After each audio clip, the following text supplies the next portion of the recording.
kasih sudah klik video ini. Tapi jangan lupa guys, klik tombol subscribe, karena klik tombol subscribe itu gratis ya. Subscribe, kamu support channel ini untuk upload video setiap hari. Ingat, subscribe itu gratis. Gak ada ruginya kamu klik tombol subscribe. Selamat menonton.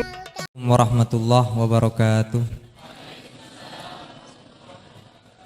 Alhamdulillah rabbil alamin wa bihi nasta'inu ala umurid dunya waddin wassalatu wassalamu ala asyrafil anbiya wal mursalin wa ala alihi wa sahbihi ajma'in, amma ba'du.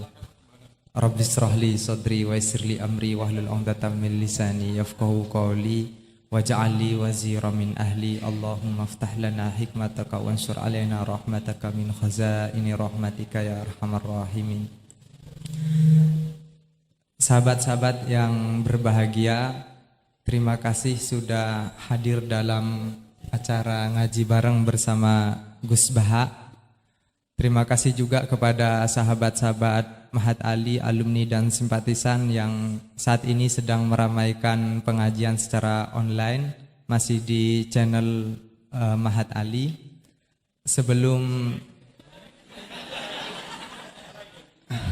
Sebelum saya buka, ada dua hal yang ingin saya sampaikan kepada narasumber kita. Yang pertama, kami mengucapkan terima kasih atas perkenan hadir untuk yang kedua kalinya. Sebenarnya Mahat Ali kemarin ada rencana sowan ke dalam Gus Baha, tetapi karena lockdown akhirnya kami tidak bisa, dan insya Allah kalau sudah keadaan memungkinkan kami akan ke sana biar sah menjadi muridnya. Itu yang pertama. Yang kedua, ini sekedar laporan, bukan untuk minta pujian, bahwa di pertemuan pertama tahun lalu kita dikritik karena ternyata ada murid yang hafal Al-Quran tapi gurunya belum ada, dan itu tidak sah. Alhamdulillah belakangan ini sudah ada 3 guru Mahat Ali yang hafal Al-Quran, Gus.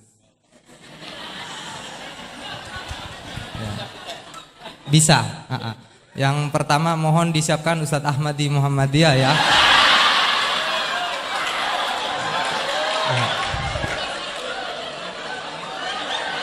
Beliau sudah hafal Al-Quran 30 tahun yang lalu, juga guru sini. Dan yang kedua Ustadz Miftahus Surur, kurang lebih 18 atau 20 juz. Terus yang ketiga Ustadz Wandi, kurang lebih 15 sampai 17 juz. Dan yang lain di moderator sendiri di berbagai juz, ayat-ayat ahkamnya aja.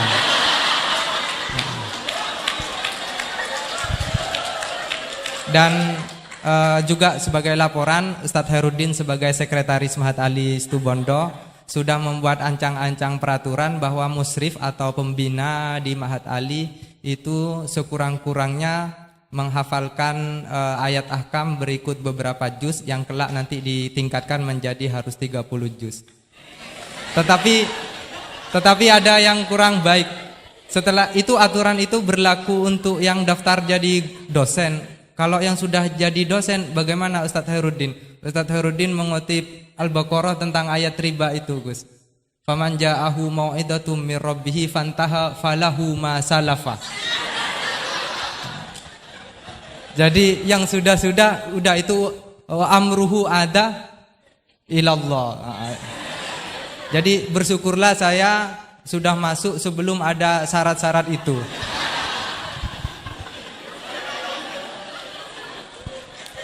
Dan yang terakhir, saya sudah kapok juga untuk mengatur kiai. Saya tidak akan ngurus temanya apa, waktunya berapa. Saya persilahkan sesuka-sukanya juga saat ini dalam pengertian yang hakikat. Bukan hanya karena kapok ngatur ya, tetapi juga beliau sudah berjanji tidak akan lebih 45 menit tahun lalu. Jadi ini hanya soal menagih janji saja. Saya persilahkan kepada yang mulia.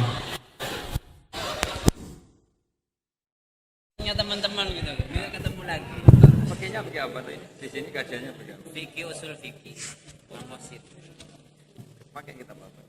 Kalau M2 Jamul Jawami, kalau M1 Ghayatul Usud, yang mutakallim. Kalau yang Muqarran usul fikih. Jamul Jamak ngambilnya gampang, ngambil susah. Ada nggak? Ada Jamul Jawami. Ngambil. Satu. Maunya ngambil yang gampang itu udah ada kok. Jamul Jawami. Mundur takut dites. Ya kita gurunya.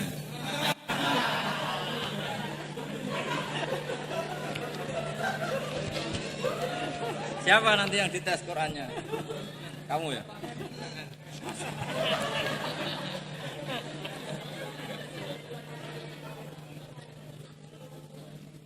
Kalau fikihnya satu dua.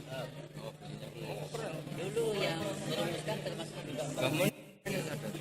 Asal nama Dahul Arba tapi di tasir dirubah satu dua. Nah, ini pindah kan? Enggak usah itu. Nah, siapa yang disuruh baca? Jadi satu di sini.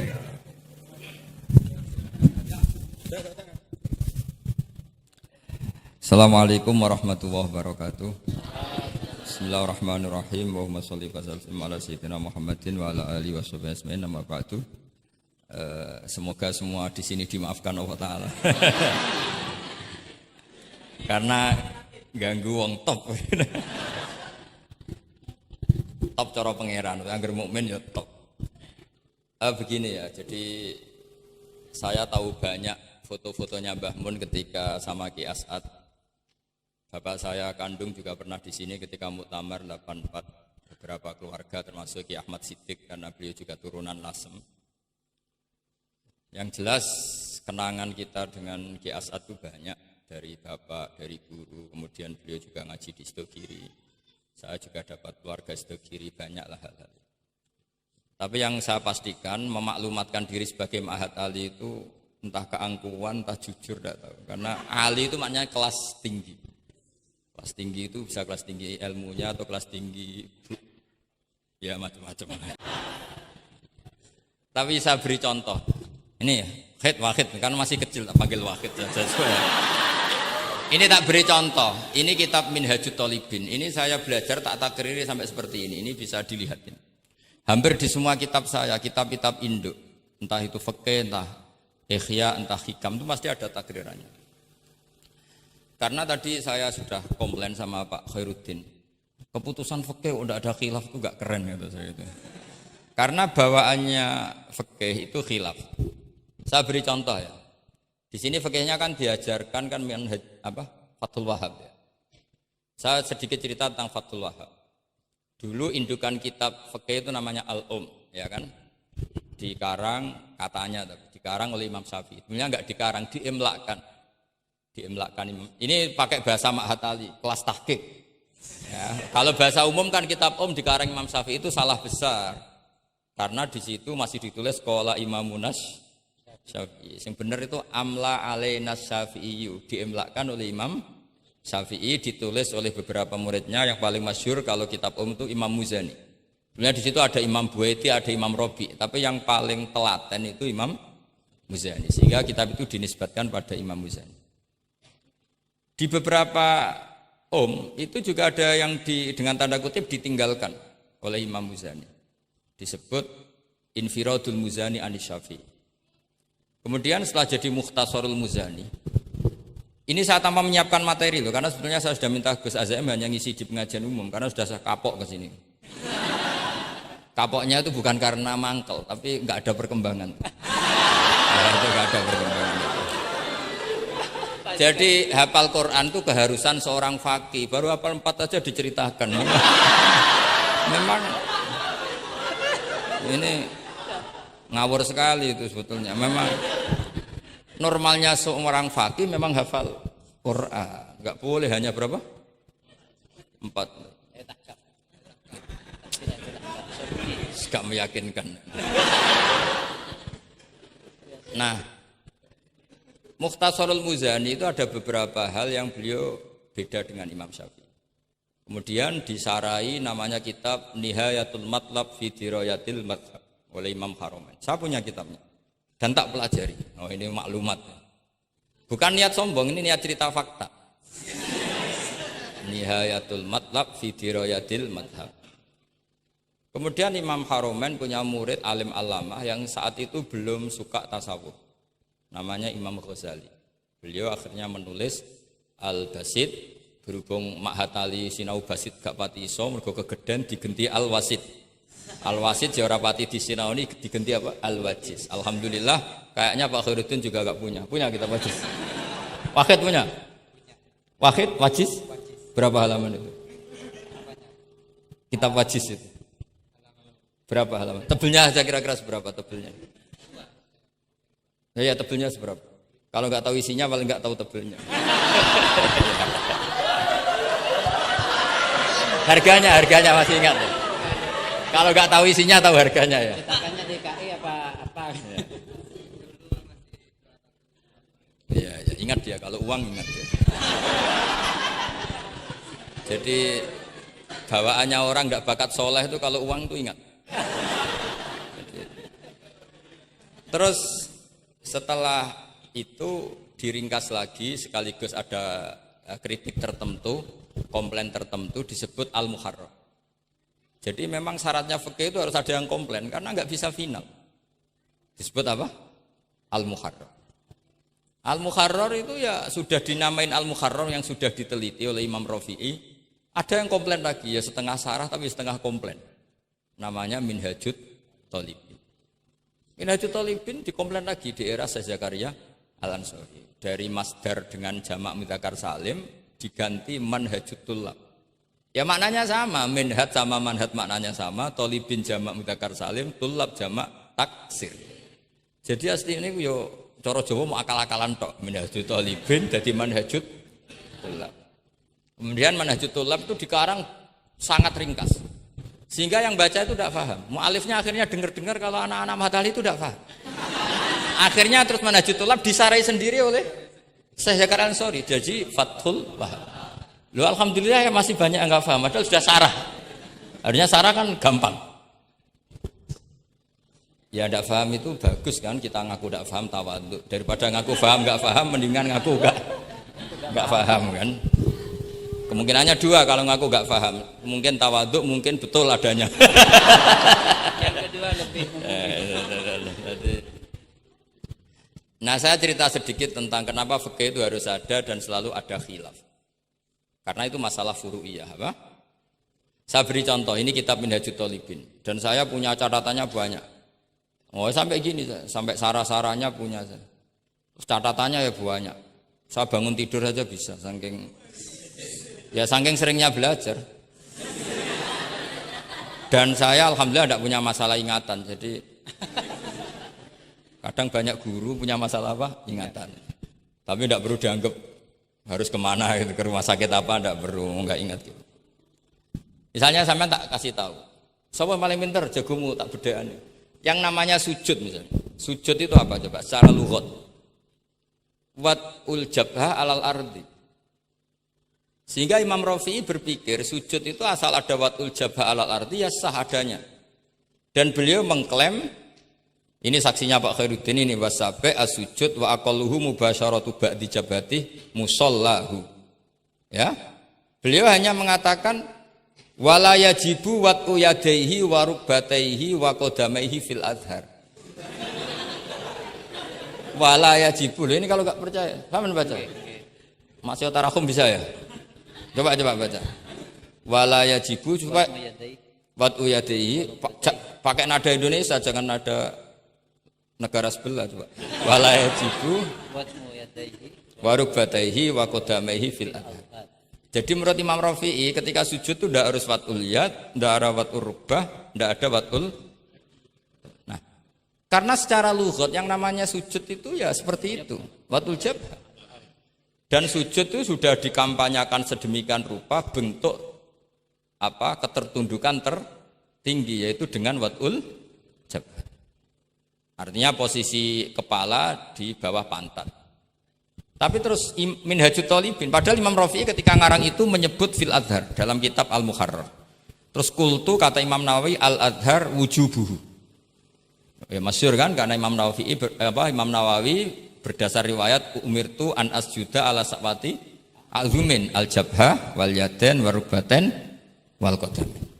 Saya baca lagi ya, umirtu an asjuda ala sab'ati azumin, apa al-jabha wal yadain warukbaten wal qadam.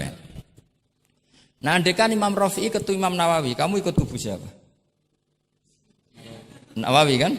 Nah, sekarang oke, berdasar riwayat dan praktek guru-guru kita semuanya seperti itu. Kalau sujud melibatkan 7, oke, itu berdasar riwayat dan berdasar perilaku guru-guru kita. Oke, secara sanad kita tidak punya pilihan, pasti seperti itu. Ikut guru. Tapi kalau pertanyaannya dibalik, saya ulang, pertanyaannya dibalik. Min asbabir riddah itu adalah sujud lisonamin. Kira-kira kalau ada orang sujud hanya watul jabah lisonamin, sudah murtad apa belum? Murtad kan? Loh enggak, sudah murtad belum? Termasuk murtad kan sujud lisonamin atau li ghairillah. Kira-kira untuk murtad syaratnya melibatkan 7 anggota apa cukup watul jabah?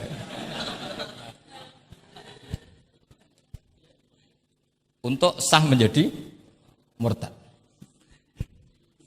Nggak, misalnya kamu, jangan kamu lah, kamu potongan tidak mungkin murtad, insya Allah lah.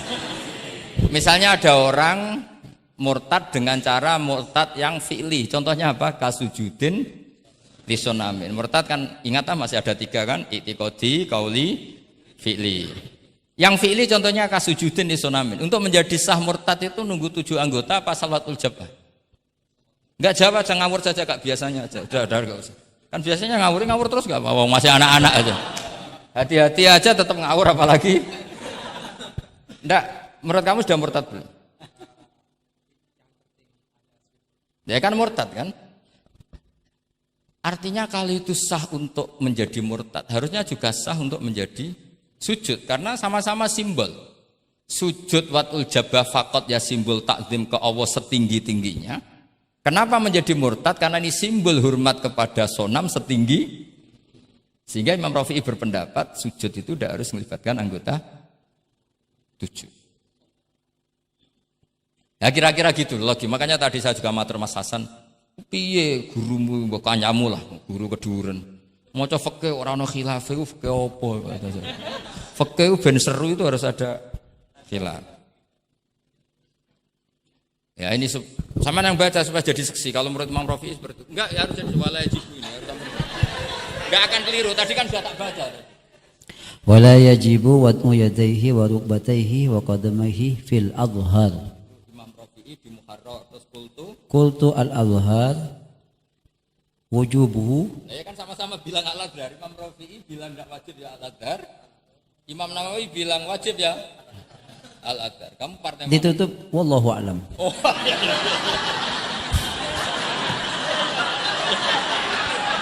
Nggih ada Gus. Ada walam. Nggih, wallahu a'lam.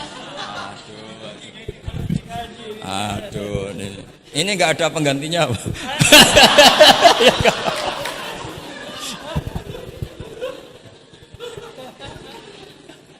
Jadi fikih itu mau tidak mau harus khilaf karena sudut pandangnya seperti itu. Misalnya sopan itu baik. Misalnya saya di sini, kiai kamu saking sopannya itu dodok mulai sana itu bagus. Tapi nak kiaimu apa kepleset terus kue sopan. Sedang kiaimu kesemper lagi dok. Sehingga kita sebagai kiai itu mikir sopan itu bagus. Tapi kalau berlebihan kan tidak efektif kan. Cong aku pengen jedeng tuntun kayak kokono. Soal sini tuh kan deprok terus melaku ke sini.